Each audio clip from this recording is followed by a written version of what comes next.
this? Are you down for this? If you're in the mood, we can take it to the moon. Just like a movie scene, table for two. No need to be. Kami dalam juga akan mewawancarai 3 narasumber terkait Piagam Jakarta.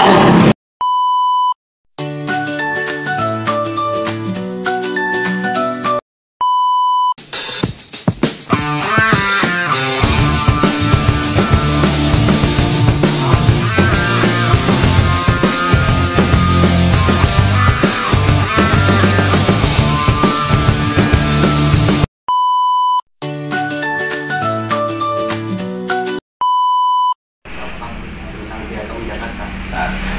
Abang dulu ya. Ya. Piagam Jakarta. Cut. Ada lihat deh. Naik, mana tuh? Dua tuh bapak tulisan. Piagam Jakarta.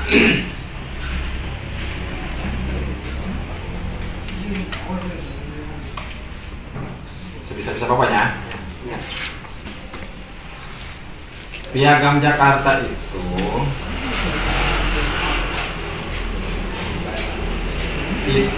dihasilkan dari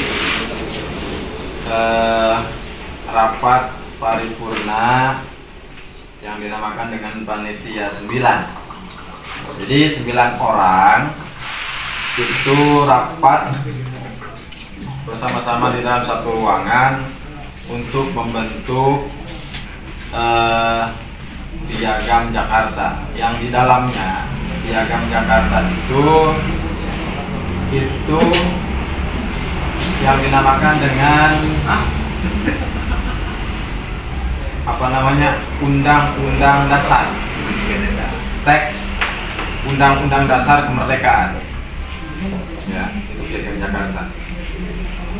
Jadi salah satunya dari Undang-Undang 1945 itu ada teks yang namanya di dalamnya itu tentang kemerdekaan. Jadi ada teks bahwa sesungguhnya kemerdekaan itu ialah hak segala bangsa, dan oleh sebab itu maka penjajahan di atas dunia harus dihapuskan, ya kan? Karena tidak sesuai dengan pri kemanusiaan dan pri keadilan. Jadi salah satunya itu. Jadi tidak sembarangan untuk mencetuskan Piagam Jakarta, tidak sembarangan dari kata-kata itu. Membuat kata-kata itu tidak sembarangan. Sehingga 9 orang itu yang dinamakan dengan panitia 9 yang merumuskan undang-undang. Ya. Salah satunya siapa? Salah satunya pertama Insinyur Soekarno, ya, presiden, wakil presiden. Kemudian Mr. Maramis, ada 9 nama. Di dalam undang-undang itu ada butir namanya butir Pancasila, ya, butir Pancasila. Butir Pancasila itu ada 5. Yang pertama, ketuhanan yang Maha Esa.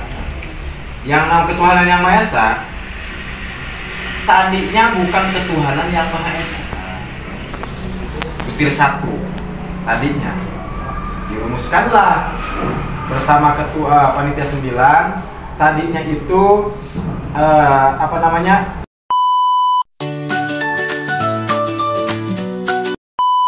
yaitu suatu rancangan yang ada, yang diputuskan, yang ada dalam Undang-Undang Dasar. Piagam Jakarta tertuang di dalam pembukaan Undang-Undang Dasar. Fotonya maka dia foto-foto. Apa ini? Itu dibuatkan dalam dasar negara kita itu sehingga kalau kita melihat kepada Undang-Undang Dasar foto di mana dia sebelum ketuhanan yang Maha Esa di dalam Piagam Jakarta dicetuskan ketuhanan dengan kewajiban. Kewajibannya adalah menjalankan syariat Islam. Dulu ya, sebelum ada Pancasila, ada Piagam Jakarta. Isinya itu ketuhanan yang kita kewajiban menjalankan syariat Islam. Ternyata kalau kita menjalankan syariat Islam itu akan terjadi ketidakadilan. Karena negara kita merdeka itu bukan orang Islam saja yang berjuang. Ada orang Buddha, ada orang Kristen. Nah, sehingga di dalam Piagam Jakarta dicetuskan, dipindahkan kepada Pancasila menjadi ketuhanan yang Maha Esa. Tuhan itu banyak. Orang Buddha punya Tuhan, orang Kristen punya Tuhan, Islam juga punya Tuhan, masing-masing punya nama. Kalau Kristen punya Tuhan mungkin kata mereka Yesus, kalau Islam itu Allah. Itu Piagam Jakarta. Yang kedua yaitu tertuang dalam Pancasila. Ya. Sila yang kedua itu adalah kemanusiaan yang adil dan beradab. Ternyata yang ada dalam Pancasila itu ada dalam Piagam Jakarta. Dulu sebelum masuk ke Pancasila tuh. Ya. Yang ketiga, Persatuan Indonesia ada dalam Pancasila, ada juga dalam Piagam Jakarta. Saya sampai sila yang kelima itu semuanya sudah ada di dalam Piagam Jakarta sebelum dituangkan kepada Pancasila. Nah, jadi intinya Piagam Jakarta itu adalah merangkum isi daripada yang ada di dalam Undang-Undang Dasar dalam pembukaannya.